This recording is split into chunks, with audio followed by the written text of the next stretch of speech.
पाप का बाप कौन? एक बार एक पंडित जी काशी में विधा अध्ययन करने गए।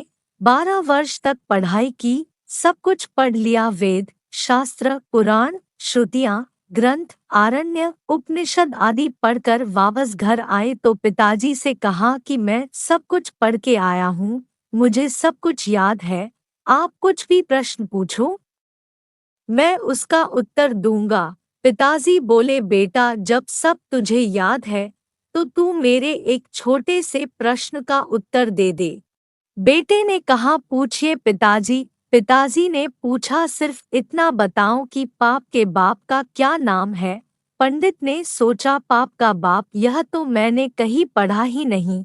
जो किताबें थी पढ़ाई की उसमें देखने लगा। रात भर किताबें पढ़ता रहा मगर पाप का बाप नहीं मिला। पिताजी बोले, तो फिर खाक पढ़ाई की, अभी तक तुझे पाप के बाप का भी पता नहीं। बेटे ने कहा, आखिर आपका बेटा हूँ, अब तो पाप के बाप को ढूंढ कर ही लाऊंगा, चाहे 12 वर्ष और क्यों ना बीत जाएं। पंडित जी पुन काशी के लिए रवाना हुए। उस जमाने में साधन तो थे नहीं, पैदल चलना पड़ता था। काफी दूर तक चले, फिर पंडित जी को प्यास लगी तो एक घर दिखाई दिया।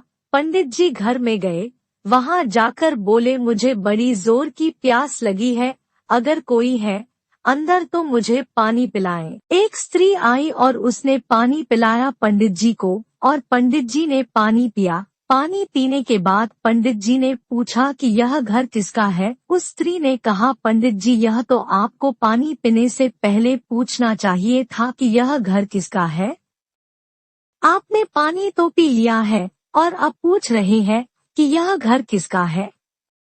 तो सुन लो पंडित जी, यह घर एक वेश्या गणिका का है। पंडित जी सुनने ही एकदम अपने कान पकड़ लिए, कहने लगे, शांतम पापम, मेरे द्वारा पाप हो गया, मैंने एक वेश्या के घर का पानी पी लिया।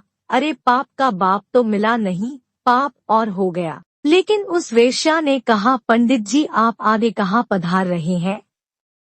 पंडित जी ने सारी बात बताई और कहा कि पाप के बाप को ढूंढने जा रहा हूँ वापस काशी।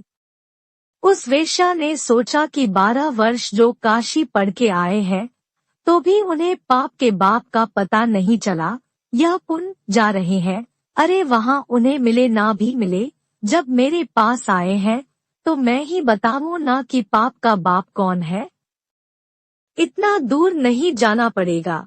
और उस वेश्या ने बताया, लेकिन युक्ति से बताया, सीधे सीधे नहीं। वेश्या ने कहा, पंडित जी आप जाएं, लेकिन आप बहुत थके हुए लगते हैं, शायद काफी दूर से आ रहे हो और आपको भोजन भी करना है, आप थोड़ी देर आराम करें, तब तक मैं आपके लिए भोजन बना देती हूँ, भोजन करके पधारे।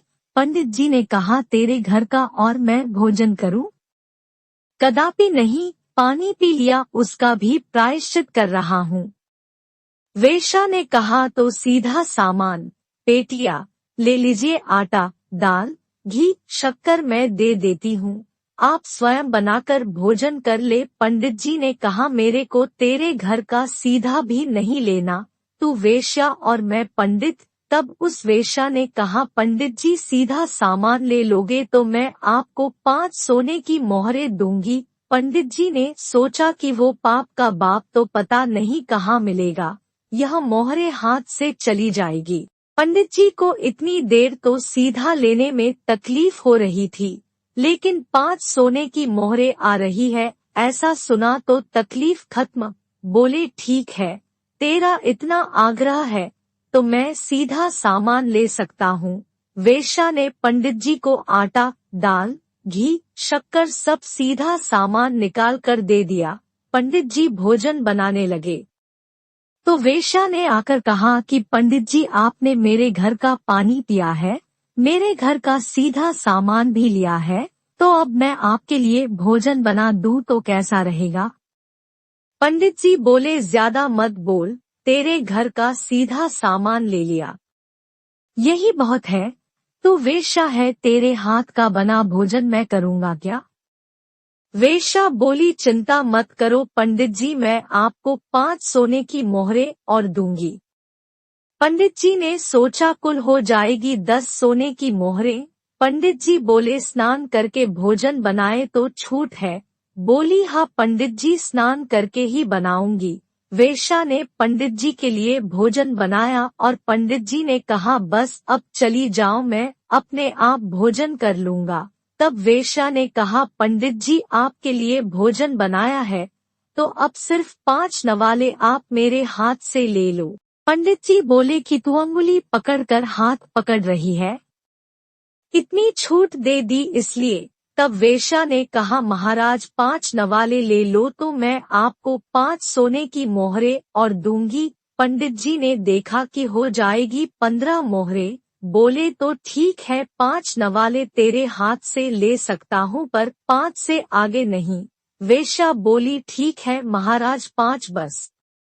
पंडित जी को भोजन की थाली परोसी।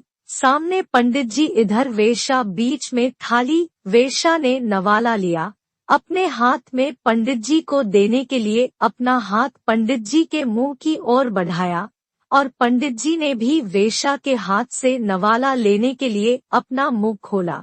जैसे ही पंडित जी नवाला लेने वाले थे तो वेश्या ने पंडित जी के गाल पर एक जोरदार थप्पड़ मारी। पंडित जी आग बबूला हो गए।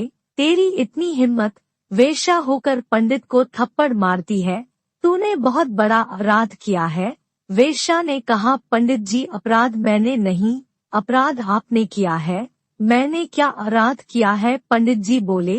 तब वेश्या ने कहा आप मेरे घर का पानी पीते हैं। पंडित जी बोले नहीं, आप मेरे घर का सीधा सामान लेते हैं। नहीं, आप मेरे हाथ से बनाया भोजन करते हैं। नहीं, आप मेरे हाथ से भोजन करते हो नहीं तो आप करने के लिए क्यों तैयार हुए? पंडित जी बोले तेरे भाव के कारण, प्रेम के कारण। प्रेम के कारण नहीं पंडित जी, यूँ कहिए लोभ के कारण। आपको 15 सोने की मोहरें दिखाई दे रही थी न, तब आप जीने को तैयार हुए। पंडित जी अपनी डायरी में लिख दो कि पाप के बाप का नाम लोभ है। एकदम पंडित जी की आंखें खुल गई और वेश्या के चरणों में गिर के बोले आप कोई वेश्या नहीं, आप तो मेरी गुरु निकली। 12 वर्ष तक मुझे पता नहीं चला, जबकि मैं काशी में इतना पढ़ा और यहाँ आपने 1 मिनट में बता दिया कि पाप का बाप कौन है। जय श्री कृष्ण। ओम नमो भगवते वासुदेवाय। ऐसी ही वीडियो के लिए चैनल को सब्सक्राइब करें, वीडियो को लाइक करें और कमेंट बॉक्स में अपनी राय दें। वीडियो देखने के लिए धन्यवाद।